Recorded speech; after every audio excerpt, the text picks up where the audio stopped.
Vasudevaya. Om Namo Bhagavate Vasudevaya.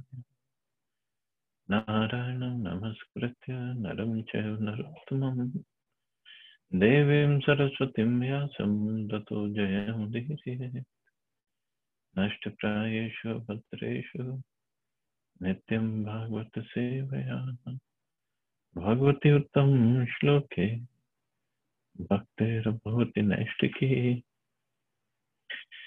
So continuing with the discussion on Srimad Bhagavatam, Canto 3, Chapter 13, the appearance of Lord Varahadev, text number 10 onwards.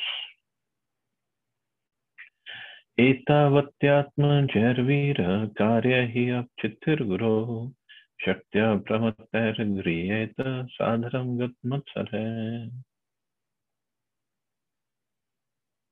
O hero, your example is quite befitting a son in relationship with his father. This sort of adoration for the superior is required. One who is beyond the limit of envy and who is sane accepts the order of his father with great delight and executes it to his full capacity. See, previously, like Prabhupada says, when the four previous sons of Brahma, the sages, Sanak, Sanatan, Sanandan, and Sanat Kumar, refused to obey their father, Brahma was mortified and his anger was manifested in the shape of Rudra. That incident was not forgotten by Brahma, and therefore the obedience of Manu Swayambhuva was very encouraging. From the material point of view, the four sages' disobedience to the order of their father was certainly abominable, but because such disobedience was for a higher purpose, they were free from the reason of disobedience. Those who disobey their fathers on material grounds, however, are surely subjected to disciplinary reactions for such disobedience. Manu's obedience to his father on material grounds was certainly free from envy. Manu's obedience was certainly free from envy, and in the material world it is imperative for ordinary men to follow the example of Manu. So Prabhupada is comparing two different sons of Brahma. One was Manu and the other were the four Kumaras. And Brahmaji was very pleased with Manu, Swayambhuva Manu. First of all, he was so humble, he paid obeisances to Brahmaji and he asked for his permission, his strength, and then he married Shatrupa and had some progeny, had 2 sons and 3 daughters. So Brahmaji was very pleased with him. Brahmaji was not pleased with him for the reason that, oh, he is a nice, obedient son I got, and he will just fulfill whatever I say. But because he was helping Brahmaji in his service to Krishna. That was the only concern of Brahmaji, nothing personal. It was just because he was going to help Brahmaji in a service to Krishna. Four Kumaras were also helpful. We'll see later on, because not just creating the progeny, but helping the progeny on the right path, that is also service. And this is service what four Kumaras did by their starting a Vaishnava Sampradaya, Kumar Sampradaya. And just like Narad Muni also, he remained brahmachari, but he is a spiritual master of the entire universe. So he is also helping Brahmaji. So everybody is serving in their own respective way. But at that time, when four Kumaras refused Brahmaji, because he is in charge of mode of passion, so he got a little angry with them. But afterwards, he controlled his anger. And here Prabhupada writes very nicely in the purport. Those who disobey their fathers, not just fathers, parents, mother and fathers, on material grounds, however, are surely subjected to the disciplinary reaction for such disobedience. So on material grounds, when we disobey, we don't want to take care of our parents. We don't want to serve our parents. We don't want to provide for them, knowing very well who provided for us when we were little. But when we grow young, when we have other responsibilities, like we have either girlfriend or a wife or kids and job, then we parents are the last people we want to care for. And that is very unfortunate situation.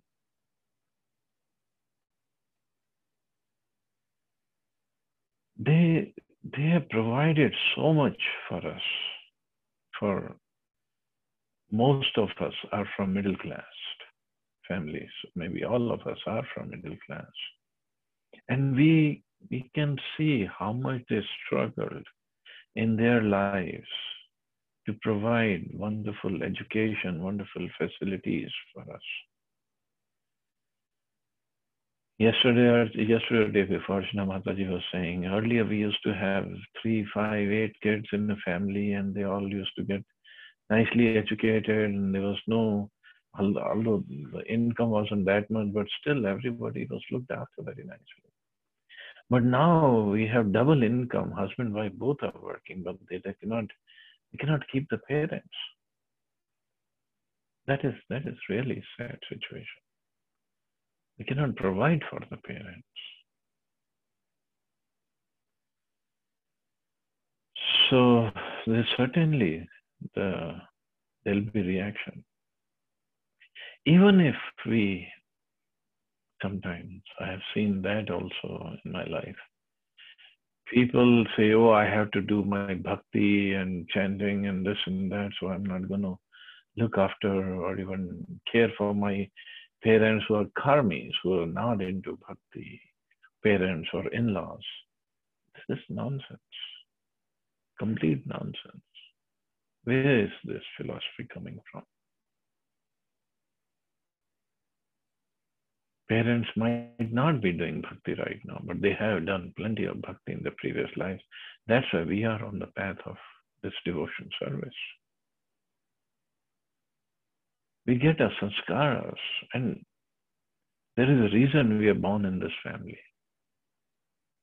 We have to fulfill that responsibility. And the sanskaras we are getting from our parents. So there are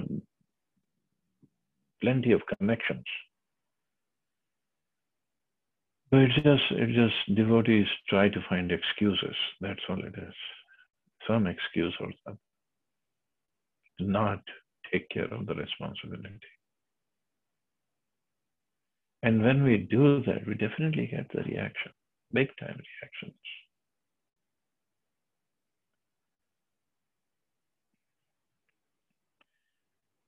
In fact, I mean, you will be surprised.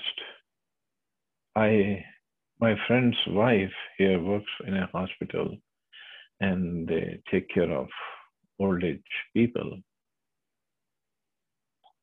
And she was telling me that Americans, when they leave the parents in old age homes,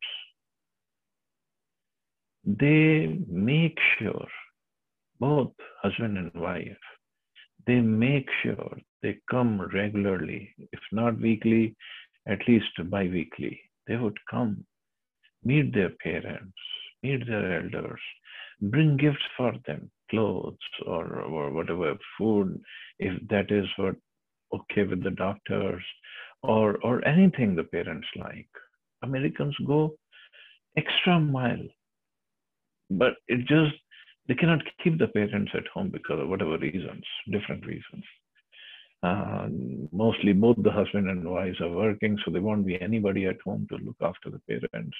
So it's better that at least in the nursing home, they'll get the proper medical facilities. But at the same time, she was telling that Indians, now they also leave their parents in these old age homes. But first of all, they hardly come to see their parents. And secondly, even if they come, they don't care for their parents as much as Americans do. They will hardly bring any gifts for their parents. And in fact, when they come, they They would literally abuse their parents, yell at them. She said Americans would never, ever do that. I don't know where we are getting this from.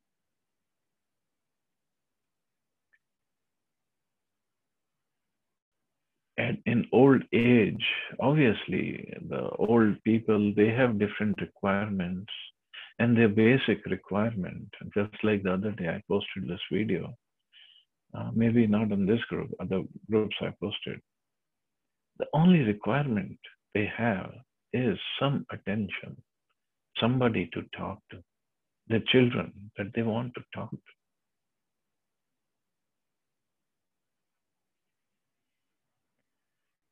But somehow we don't have time. I'm equally guilty. I'm not saying I'm not. I'm equally guilty.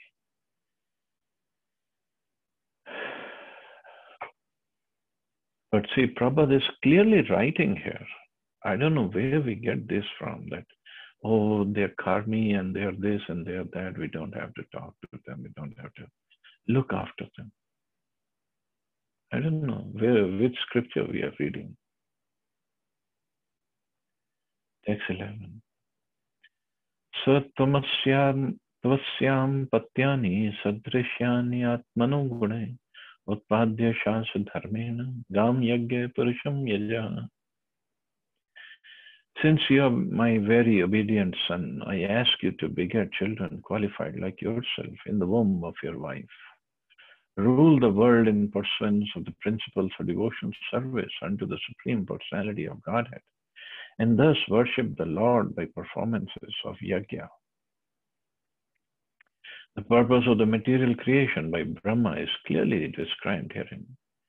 Every human being should beget nice children in the womb of his wife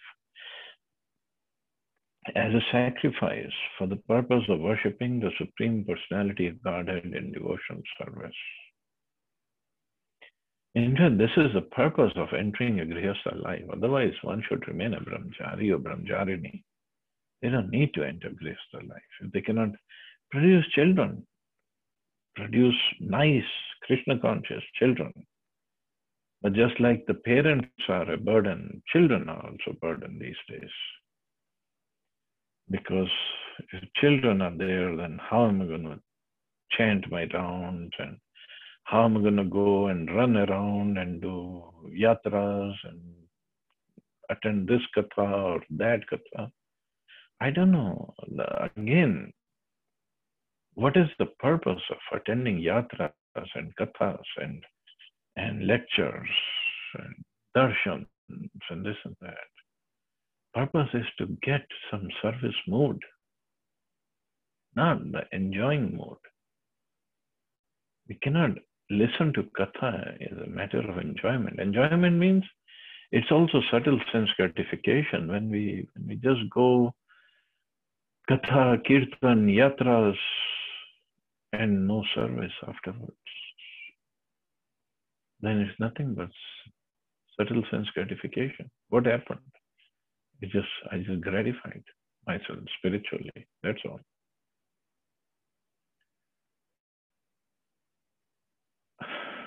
So the service mood has to be developed. Without that, what is the purpose of our chanting and hearing? What's the use? One can worship the Supreme Personality of Godhead Vishnu by proper discharge of the principles of Varna and Ashram. There is no alternative to pacifying the Lord by execution of the principles of the Varna and Ashram system. Vishnu worship is the ultimate aim of human life. Vishnu worship is the ultimate aim, no doubt. But that aim one can achieve only when one gets into the mood of service. Those who take the license of married life for sense enjoyment must also take the responsibility to satisfy the Supreme Personality of Godhead, Vishnu. And the first stepping stone is the Varnashram Dharma system. The Varnashram Dharma system is not just concocted way of life. It's a first stepping stone towards satisfying the Supreme Personality of Godhead. Varnashram Dharma is a systematic institution for advancing in worship of Vishnu. However, if one directly engages in the process of devotion service to the Supreme Personality of Godhead, it may not be necessary to undergo the disciplinary system of Varnashram Dharma. If one directly engages in the process of devotional service, it may not be necessary to undergo the disciplinary system of Varnashram Dharma. But how many of us can claim that we are directly in the process of devotion service?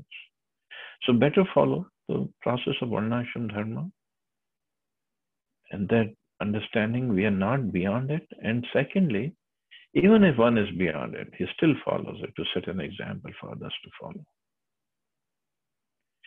The other sons of Brahma, the Kumaras, directly engaged in devotion service, and thus they had no need to execute the principles of Varnashram Dharma.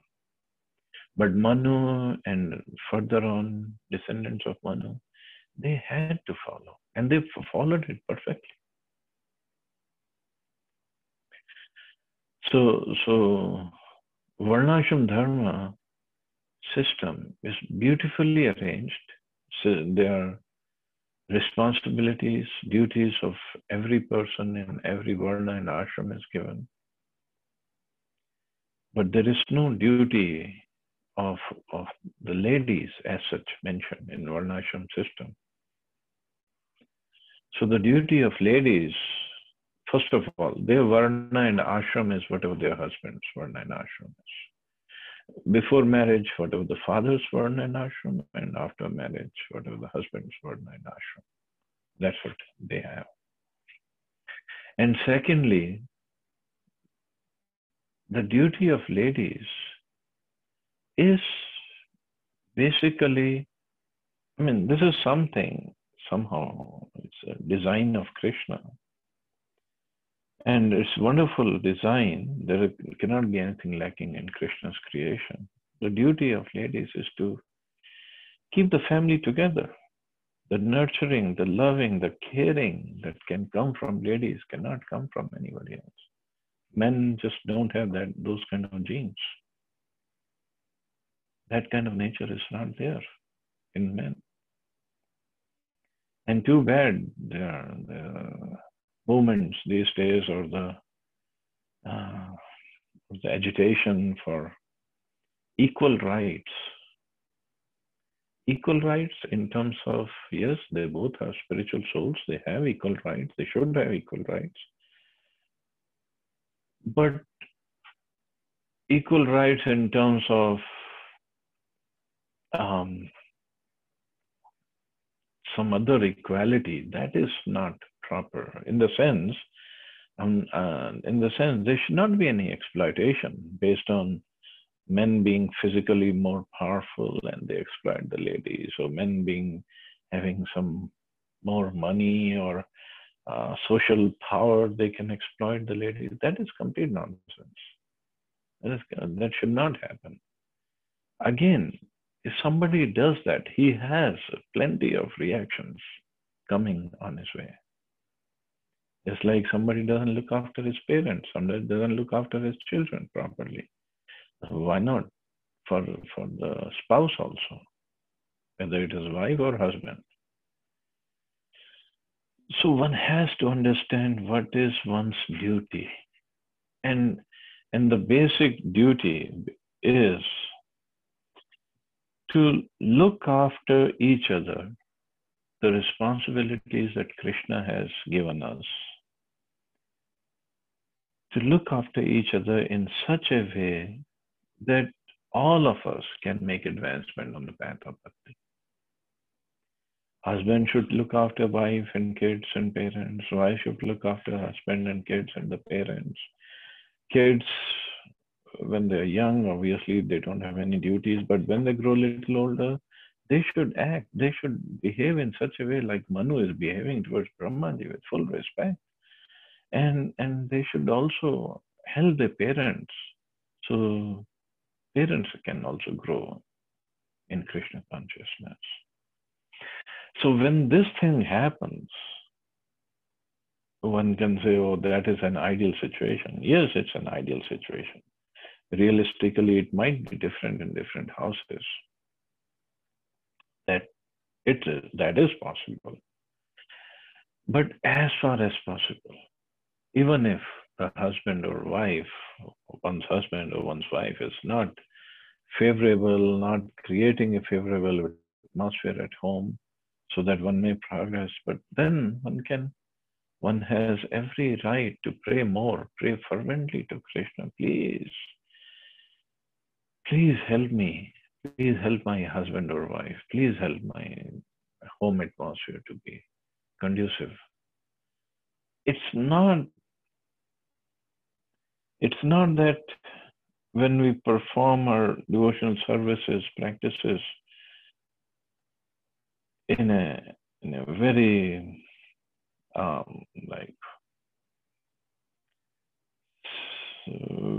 very comfortable way, but there is no urgency, then we don't make progress. When we desperately pray to Krishna, of course, hopefully it's in a comfortable atmosphere, but if it is not, then really the prayers come out from the bottom of our heart. And that is what Krishna is looking for. That we don't go to anybody else and we don't do anything else except still serve him. And we should understand Krishna is clearing so many of my karmas, putting in this situation. And the same situation, although it might not be favorable, might not be as favorable as we like it to be, but the situation is provided by Krishna. So we should just pray to him fervently, desperately, and he will make the situations correct for a devotional service. This is his way of testing us, his way of checking on us. So whichever way, wherever we are, whatever situation we are in, we have to keep on serving. We have to keep on praying to Krishna, and at the same time, keep a favorable mood for everybody so we can serve them properly. And our service, our service with a positive behavior, positive attitude, that is what is going to change people's minds, people's hearts. That is going to transform people's hearts. Not big lectures. Not at all. Just like somebody, there's a quotation I read somewhere that people don't care how much you know when they know how much you care, until they know how much you care. So we have to show our caring heart, caring nature for everybody. And that helps us grow as well. When we have positivity inside, that helps us grow, not when we have negativity inside. So anyway, I'll stop here. See anybody has any questions or comments.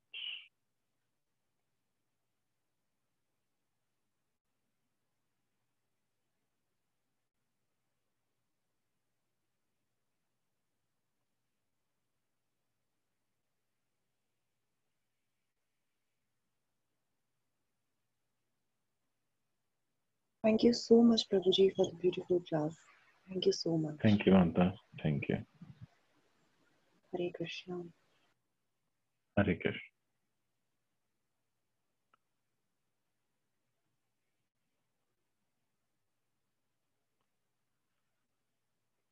So I guess we can stop here. You all have a wonderful day. Hare Krishna. Jai Srila Prabhupada. Hare Krishna, Prabhuji. Jai Shri Krishna.